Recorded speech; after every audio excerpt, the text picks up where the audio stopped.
Welcome to another edition of the Art Marketing Podcast. And today I am joined by the man, the myth, the legend, Mathieu Laca. Mathieu, how you doing? Very good, very good. Thank you, Patrick. No, it's a pleasure to have you. Thanks for coming on. So I wanted to talk about this print giveaway contest. We had a bit of a contest, huh? Yeah. It worked really well. Yeah, very I think well. I think it worked really well too. So everyone's going to wonder who you are that hasn't checked out your site or taken a look at your work. So why don't you spend a brief few minutes and give us the Mathieu Laca origin story? Where are you from? What do you do? You like dogs or cats? And how you feeling today? Well, very well. I'm a bit like on a cloud right now because I had a really successful show in Montreal. We sold a lot of works, and it was a pretty amazing experience because we sold really large ones. So I mainly paint portraits, but I also paint animals and other scenes with a lot of figures. But I'm a figurative painter, and I tend to put a lot of impasto on my paintings. And well, you really have to see them to understand, because I have trouble describing them. I've been painting for 18 years. I live in Montreal, in Quebec, Canada. And things have been growing really fast for me in the last years. This week I raised the prices, and I don't know. It's very exciting. Of course, it's a lot of work, but I really enjoy it, and it's like a dream come true for me. Yeah. Well, huge congratulations on all of that. Sounds like you're an 18-year overnight success. So congrats, congrats on all of that. So I don't know. Did you listen to the podcast episode, by the way, the last one? Yes, I did. Yeah, I really liked it. I'm gonna comment later. Yeah. Okay, yeah, you comment later. So anyway, I think most people are coming into the frame of mind, and I think I said on that episode, obviously you heard me say, like, I want to get your perspective on everything that you had to do from your side of things. And, just to set the table a little bit, I basically ran the paid traffic. I ran the setup of the ManyChat, which was, all first time for me. That was like the first time going through ManyChat and making that whole sequence. Mathieu had to do, well, you had to write all the copy in both languages, right? Which was, and by the way, I learned there's a whole other thing we can do about segmenting the language. Facebook actually has that built in, so we didn't know that at the time. But you had to write all the copy in both French and English, and then you had to do a number of different videos in French and English. But that's just the start of it. So I do want to focus, because I made it such a theme, on like all the hustle and all the work that you did. And I want people to really wrap their head around it, as well as myself, discover what that looked like from like an hour commitment. So I do want to start there. But where I want to like really start is, okay, so that contest wrapped up. We haven't spoken all that much since then. What, if any, feedback did you get after the whole thing was over that I haven't heard about yet, and just feedback in general? Well, people liked it. People thanked me for that contest, that draw. And it's a bit ridiculous because I just gave away one print for, I don't know, $40 or something. So, but it's just a way to share your work with a lot of people, making yourself known, and having the goal. Our goal was to have subscribers, and Right. and also ultimately also having print orders. But it's really like, I don't know. It's not a trap because people like it, but for our perspective, it's a bit like a trap. We set this up and people fall into it, and it's great. I mean, they thank you for it. Yeah, the whole thing is amazing like that, and we can get into the trap aspects of it. I mean, the trap makes it sound like mischievous or devious or whatever, which is not. I No, mean, but well, it's the really trap is just effective marketing, right? But yeah. It's really clear, what it is, and you say it. This is a bot sequence, and you're talking to a robot. If you have any questions, just type them, and then I come in and I tap. Okay, this is the real me talking, and so a lot of people they really liked it. They liked the sequence. a few got stuck, because people are not used to pressing buttons in Messenger. Oh, I've seen so much of that since. Like there's a Yeah, small portion of the population that just has no idea what to do in these things. yeah. So I had to write, you have to press on the buttons, but overall, people really got it, and the feedback was great. They enjoyed it, and it a lot of conversations started with after the robot sequence. People told me, I really like your work. For instance, I like Van Gogh. What a great painter! I saw the movie Loving Van Gogh. Blah blah blah. So I got into it, and exchanged a few ideas, and there are so many diverse people in there. People ask me for advice on their own work because they were artists. Hmm. Collectors also in there, very interested in my work, looking to buy. There were people who bought prints, people I know for a long time, and new people. I was really surprised on the ad that you did, Patrick, how many Asians liked it. It was like totally enormous, the amount of Asians. I couldn't explain it. I mean, you said that, That is weird. I gotta go back and look at the statistics on that.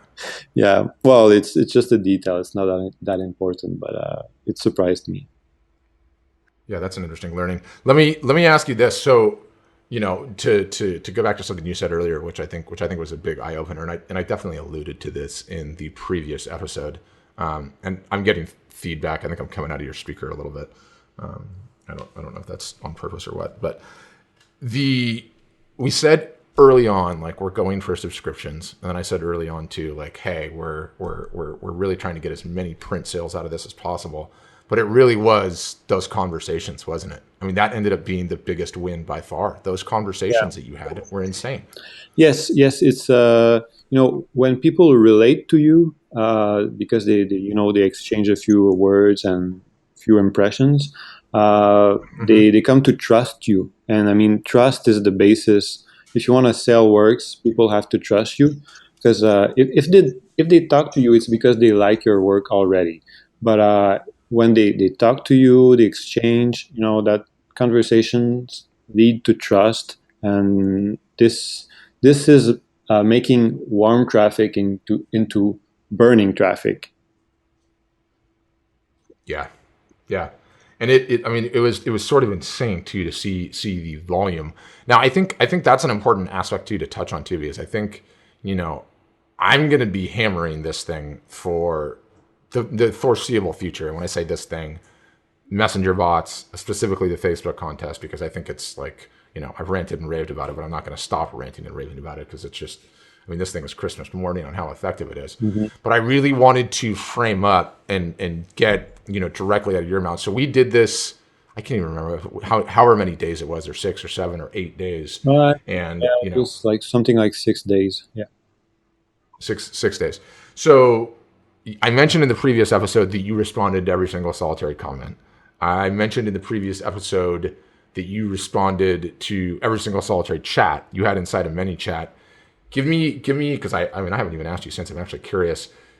Give me your gut sense on like how intense was that? How many people? How much time did it take you to respond to everybody? Yeah, it was pretty intense. I mean, at the end of the day, when I really had a huge headache. I mean, because responding is, even though it's just an emoji, you have to read and you have to think, who's that person and what is she expecting, and is there something, what should I do? You have to ask yourself these questions for each answer you give.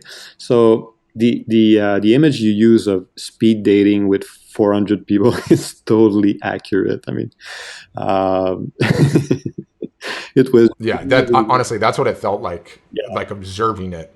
But I do give you. I mean, I said it in the other episode. I do give you a tremendous amount of props because I didn't, I wasn't telling you like, hey, you have to respond to every single solitary person, and you responded. I mean, if you looked at the podcast landing page, I actually like made a video like, there he is responding again and again and again and again. But man, the the bond that creates, even just responding to every single solitary comment and making that many people feel important, in addition to those actual conversations that you were having, I think is amazing. And also too, and by the way, I think I've since found out. I still have to do my homework on this, but I've since found out that I think it is actually a violation of Facebook's policy to require tag people to enter, right? Well, Would, was that a requirement, or you just ask people to do it? well, yeah, we asked people to do it, and Well, no, it wasn't a requirement. It wasn't a requirement to enter. But let's not give away all the tricks just yet. But because they would get entered, regardless. But I don't want to talk about that. But I guess from Facebook's standpoint, like I'm gonna ask I got a Facebook gal that I have calls with because we spend on ads, and I'll ask her whether or not it truly is. But like right after we ran your contest, it worked so well. I went and ran one for art storefronts, and we gave away like software for a year, and we did the same thing, and we didn't get in trouble, and no one called us out. I think it's they leave it up to be probably a gray area. I think in both your case and in art storefronts case, people had such a wonderful time with it. No one was going to complain or get us banned, but I don't want to leave the impression that they can do it. But where I was going with all of that is that like you got a tremendous amount of first time people that saw you and entered after they got tagged, and I thought that was pretty striking too. So it really, yeah, using that technique was really effective at like first time people being exposed to your brand and to your work. yeah, that was incredible, and it reached a lot of people that we wouldn't have reached without that tagging technique. Yeah, absolutely. Yeah, I thought so too, which was really quite striking. If you had to do what we were doing at that clip, and granted it was new, so the excitement level was probably higher than it would be normally. But if you had to do that every single solitary week, would it crush you too much? Yes. I wouldn't answer every single comment, Yeah, but I would get an assistant do it for me. yeah, that's a hard line to cross. Like, because how does it appear to be you and authentic versus not? Um, we've sort of settled at the 1 month technique. But one thing while we're still on the subject that I thought was very interesting that I want to point out to the listeners, which I just want to have you speak on because I thought it was a pretty interesting tactic, is so the way that it works is you enter the contest. For someone that hasn't seen this, they enter the contest and then they basically just get put into like a chat window. And when you say a chat window, think like Slack or Skype or Instant Messenger, whatever chat window you use. You're essentially engaged in that type of a conversation. And I'm monitoring the contest from afar. And so every once in a while, I'm just making sure that people are flowing through, the ManyChat calls them flows, but flowing through the flows and everything's working and there's no bugs or typos. There's always typos with me. And I saw you engaged in some of these conversations, and I thought it was really interesting because you had this one conversation with presumably what was a collector, and I might have mentioned this in the earlier piece. And I loved I loved that you went to the sale right away, and I popped into the conversation, and I remember seeing, hey, I love this piece of work, and you're like, yeah, I'm sorry, it's sold. And then you offered up another piece of work that you had, and he's like, nah, I've never liked that guy, but I really liked this guy. So if you paint him again, let me know. And you immediately went to the sale, and you're like, can I consider that a commission? And I remember being so proud of you because it's like you were really really pushing for the sale. But is that a normal part of your technique, asking like that and going for that? And how often are you having conversations like that? Well, I know this guy was on my collector's email list. I know his name. Mm-hmm. I don't really know him personally, but I know his name. So I Mm-hmm. knew that he was really interested in my work. And when people are really interested, it's just a matter of finding the right fit for them, like the one painting that will totally satisfy them. So, and Mm-hmm. he really had a crush on two paintings that I already had sold, and this happens a lot. So what happens is that with these people, I just offer them, what subject do you want me to paint? What can I do? You're just on. there's just an inch before he buys. So it's really it's really a matter of pushing them, so they commit. That's it. So, but I'm sure he didn't buy, but I'm sure he will buy in the next weeks or months, or in my next show or whatever. Because and these people, I email them if I have new works, and just to be sure that they see everything. So it's not a technique I use with everyone, but when people are Mm-hmm. that interested, and that I know that they have the money, and they really want to collect. They're collectors basically. So when I know these Yeah. people, I just try to find a way to have a relationship with them, and to make sure that they see every new work that I paint. Yeah. Yeah.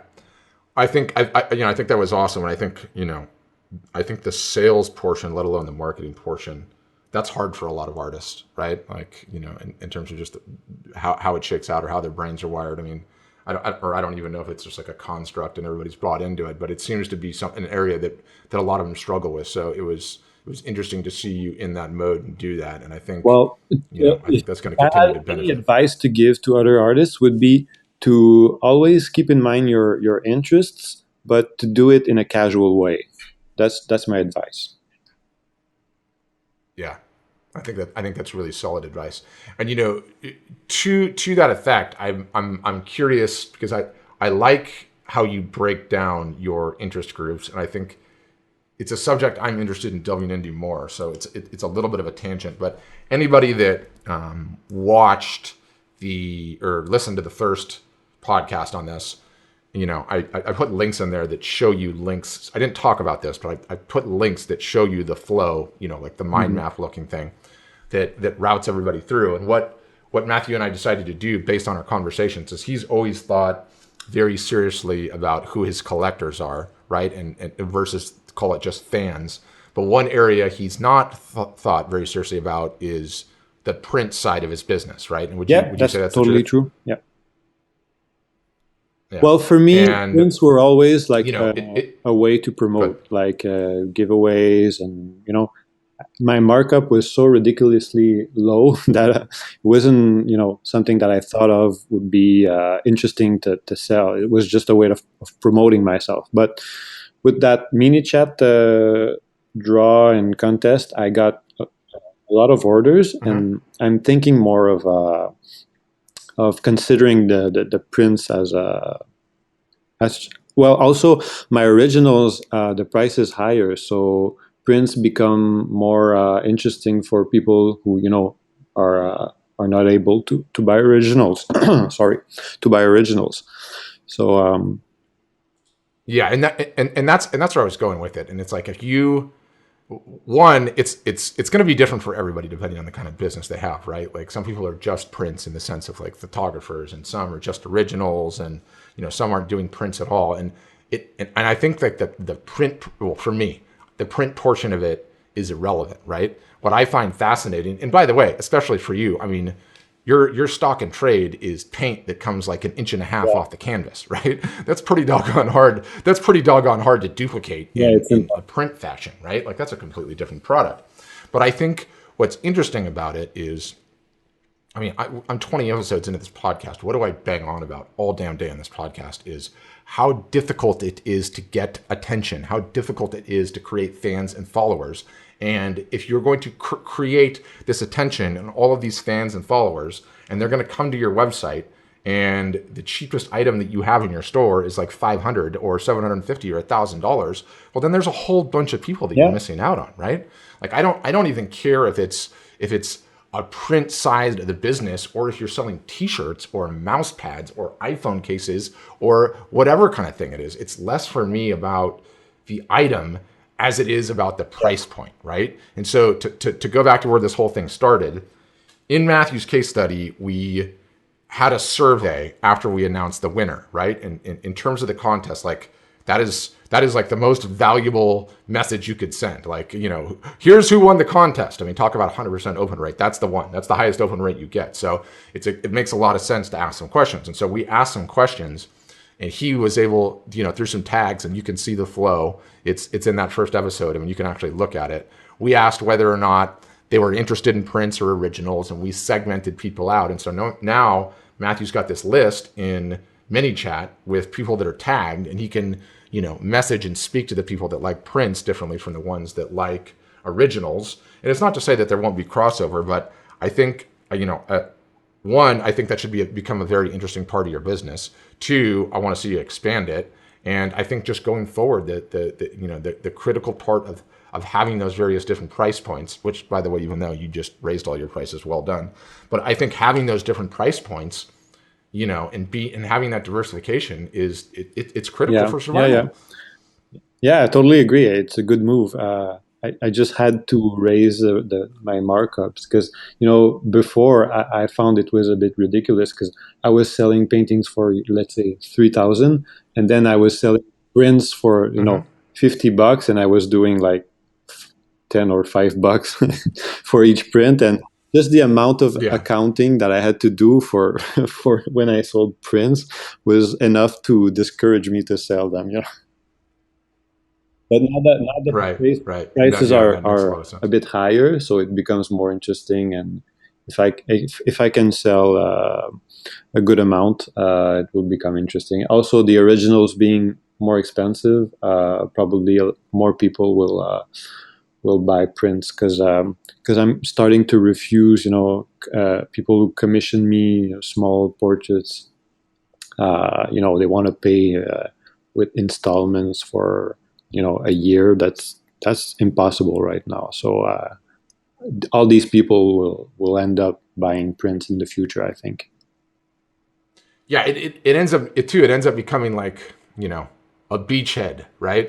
I don't know if that translates properly to French, but it's like you eventually want, that original hanging on their wall. Well, let me tell you, there's no better way. There's no better way than getting into the game, right? It's like it's like buying the starter house, outside of town a little bit. It's not really where you want to be yet, but it gets you in the game. It allows you to level up, and then eventually you get that big sale. Yeah, Well, I think all of that's fantastic. I think we can reveal offline that it's pretty much time to double down and go right back into the next contest, which I know we're excited to give it another shot and continue to learn and see, because I think there's even more tradecraft that can go into it. But I think relative to me pitching this, and you could say honestly or not. I mean, don't let me influence you, but based on everything that you've seen from that technique and running it, would you strongly recommend other artists give it a shot and go through the learning curve of learning how to do it? absolutely, absolutely. I mean, for years, I worked on newsletters, and it's a lot of work to build a newsletter so it looks nice and everything. And Yeah, this this is the work is similar, but it's so instantaneous, and you reach so many people right away. I mean, the open rate, it's amazing. It's 100%. Uh, I know. that's that's awesome. I mean, and it's new also. People are not used to it, so they open it, they answer, they react. So yeah, totally. I totally recommend it. It's important to learn that technique. Uh, Yeah, the arbitrage it's for sure there because it's so new. People don't know what it is. As a final question, have you sent any broadcasts to the list after the fact? you mean after we revealed the winner? Yeah, after we did the contest, did you send any broadcasts? Well, I sent just a Merry Christmas message with Mm-hmm. images from my exhibition and Mm-hmm. a link to my website. I think something really, just a way of reminding people of my show and of me. So that's what I. Got it. Very simple. And how did it go? Did you get any good feedback? Were there more conversations? Well, it was not really as engaging as the previous broadcasts, but Mm-hmm. yeah, I got feedback too. It's just a way of keeping in touch and reminding people that you exist and of what you're doing. Got it. Got it. Love it. Well, I'm gonna continue hammering it. Obviously, we're gonna double down and go right back into it, and we've been talking out loud about what the right cadence is for this, and given your workload, like I certainly think the soft target is one a month and see where it goes. But the bigger you can get that list, the more you can broadcast to it. I think the more powerful it's going to end up being. As a final, unless you have any final statements to wrap it up, where do you want people to find you online? My website, well, Instagram is really, really kicking ass. I get so many Nice. inquiries on Instagram. It's incredible. I really love it. So just follow me on Instagram. Okay, and I'll put a link to your My website profile, because you spell Mathieu in the French fashion. Mathieu Laca. Yeah, I mean, I can't spell that Matthew thing. It's just too weird for me. I make typos on it all the time. But thank you, honestly, thank you very much for coming on for the time. Congratulations on all your success, and look forward to getting you on a future episode. Thank you, Patrick, and thanks a lot for your work. I mean, you did work a lot for this, and it paid off. And I'm really, really glad you did, because well, it will pay off in the future, and it already pays off. So thanks. Oh, for sure. It's my pleasure. All right. Have a great day. You too.